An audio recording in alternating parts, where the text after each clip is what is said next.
Hey guys, what's up? We're out in the honey house today. We get a lot of questions about how we process our honey, and it's no big secret. It's nothing fancy.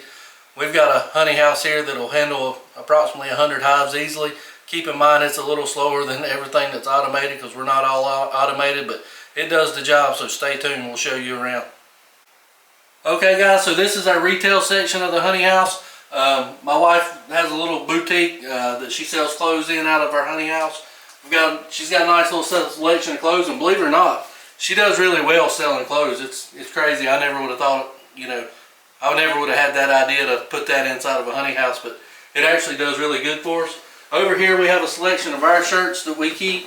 This is what we wear every day when we're working bees, but she had the idea to sell them and people buy them, so we sell the shirts too. We sell a good many of those also.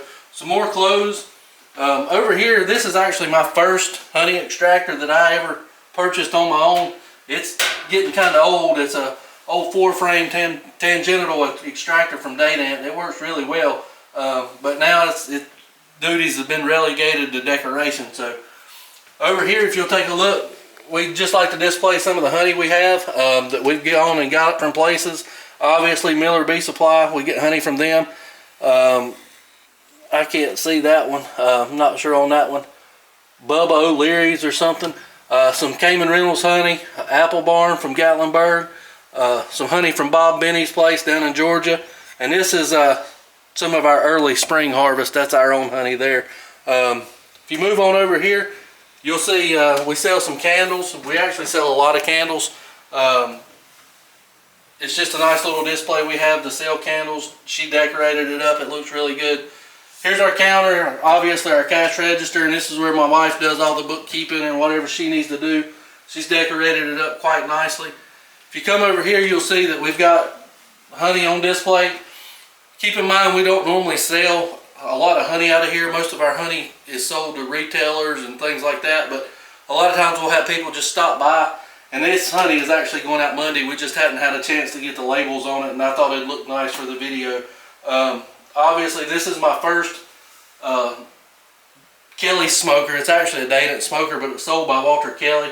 So we keep it on display here. This smoker's at least 20 years old, if not better. I remember I went and I had the smaller smoker at first, the 4x, I don't even remember the number. This is a 4x10, I think, and the other one was a 4x7. But I've had this smoker a long time, so it's kind of sentimental. But now it's decorations only. We don't use it anymore.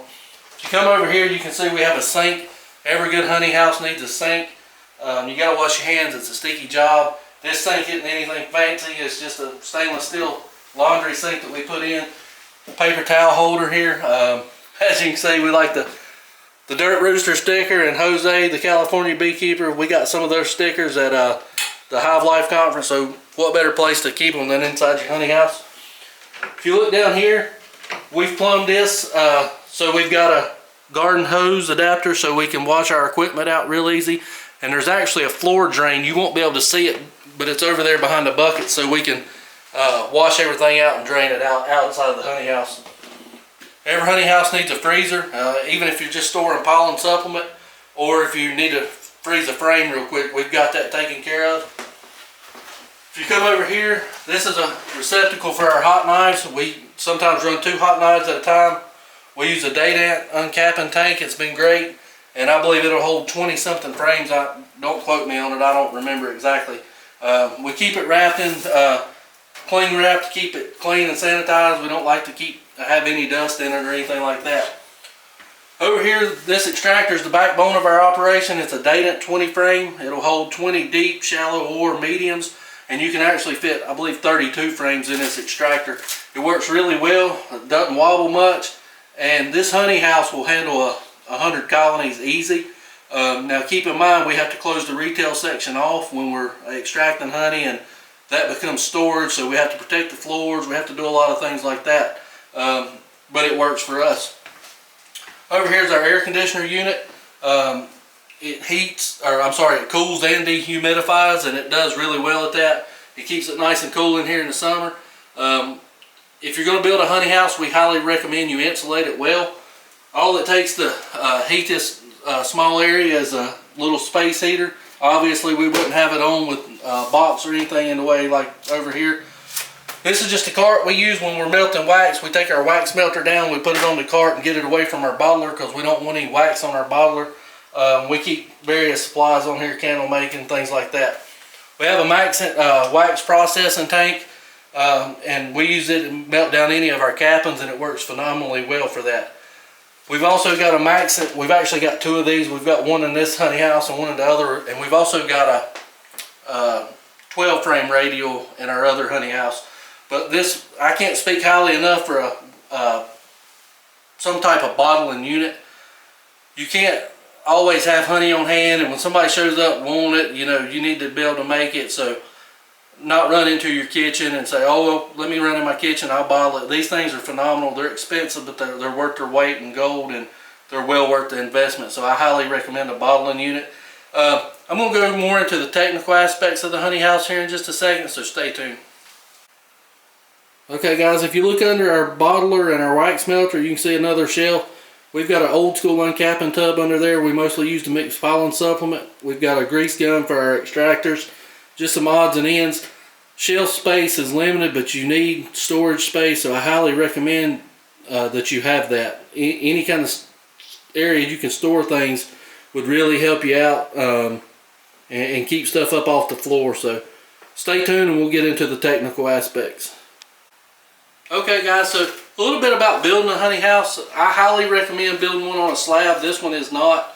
Cost wise, it wasn't, you know, we've paid everything off. We owed nothing on our operation, so that was going to be prohibitive for us to do. I didn't want to spend a ton of money, and I wanted to let the bees pay for any upgrades and things like that. So everything we've got is, you know, paid for. We didn't borrow any money from a bank. We did a little along the way, and that's how I recommend doing it. But keep in mind, if you can pour a slab, it's going to be a lot better, because we actually have a slab area that we have to use to store a lot of our honey, because this floor will not hold that much weight without some technical issues. As far as the floor, it's a vinyl floor, easy to keep clean. Obviously a sealed concrete floor would be better, but that wasn't possible for us. If you look over here, our walls are drywall with just regular paint on them, but we are going to come back through here. We're going to put the, I forget what it's called, you see it in a lot of restaurants, up. We just hadn't been able to do that, and without, you know, financing, you know, without borrowing any money or anything like that. And we're not going to do that, and we're not going to take it out of our personal accounts anymore to build this business anymore. Our bees pay for it all now, and that's really the way you need to go as a sideliner. You need to try to get the bees to pay for as much of it as you can. All this equipment is paid for. It's expensive, it's pricey, but it will pay for itself. Anything that you've got, if it can make its payment, I have no issue buying. But if it can't, I kind of hold off on it until I find more financially stable to get it. Our roof in this is tin. It's insulated underneath. It's like the galvanized roofing. It's real easy to clean. I wanted that to help heat in the winter. It gets warmer in the winter, and I can't tell that we lose any cool air out of it in the summertime. So that's what we went with. This is an uncapping knife receptacle, and it's wired into the light. So anytime that we're leave here, we automatically turn our uncapping knives off if we leave them on. Just a little safety tip.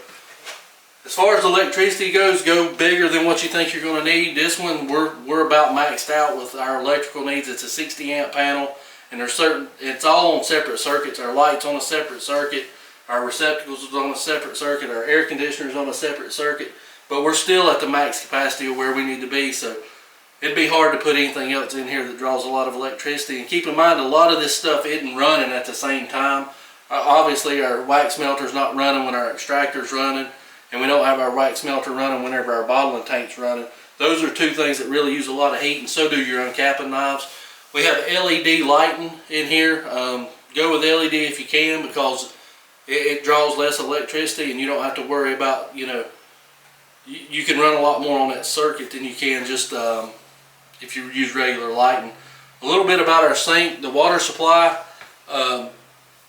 is hot and cold. It's an instant water heater mounted under the bottom of the honey house. It works well. I don't know that if I if I would put hot water back in here again, unless I was, you know, a commercial honey packer or something like that, because hot water and extractors don't mix, in my opinion. You can have an accident. We've never had that problem, but I keep the hot water turned off. You know, we use cold water to wash everything. It just works better. Like I said, we do have a floor drain over here because we wash this stuff out and we just hook a hose to it and we run it out to the floor drain. So that works out really well. We have windows throughout the honey house. There's 3 windows in here, screened windows, so if it's hot and we're out here working, we can lift them up. This floor,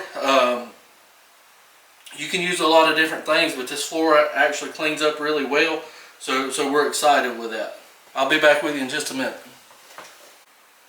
Another thing we use a lot, this little device tells us our temperature and our humidity. We have the air conditioner, but it's also a dehumidifier, and we also bring in a couple fans.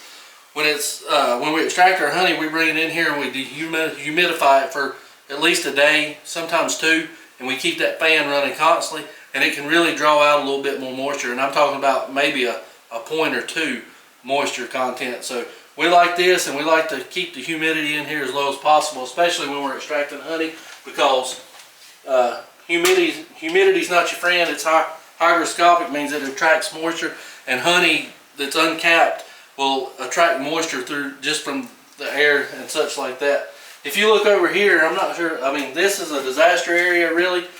We need more storage for buckets and honey, but this is what we've got. Now, we do have another smaller honey house at my mom's house, but it's not big, and we could use it, and we use it to store things, but we try to do most of our extracting and everything in this one. This shop's at our house, and it really works out well. So we hope you learned something from this. By all means, if you have any questions, drop them in the comments below. We'll be happy to answer anything you have. If you like this video, how about giving us a thumbs up? And if you haven't subscribed, please subscribe. We got a lot more interesting things coming. This honey house is what it takes to run our 100 colony operation. It works out well. More space would be great, but we're kind of limited. We didn't want to buy a piece of property and add more space, so this is what we had to settle with. And if you think about your honey house and you design it the way you want to, it flows really well. Obviously the retail section's, you know, completely closed during extracting season, and it flows really well. We bring boxes in on this side, we uncap them here, we extract them here, and we have boxes stacked here to be taken back out. Outside the honey house, it's dark tonight, so you're not going to be able to see it, but we actually have a stoop with a ramp, so we can hand truck the supers up to the stoop, and they can bring them in and out as we go. One thing I would get is one of the devices that you can hang over your door that blows down to keep insects and bees out, because it can be a disaster with bees in here. And also cover up anything that you do not want bee poop on. I mean, we have to cover up everything in here. We have to put paper on our floors because bee poop in a honey house gets everywhere. We cover up all of our equipment because you can't get all the bees out. And another thing, it's important to have a window, because you can, the bees will go to the light at the window. If you can illuminate it outside or turn out the lights in here and darken all the other windows, you can get your bees back out of your honey house by letting them go to the window. So we hope you like this video. Thanks for watching, and happy beekeeping.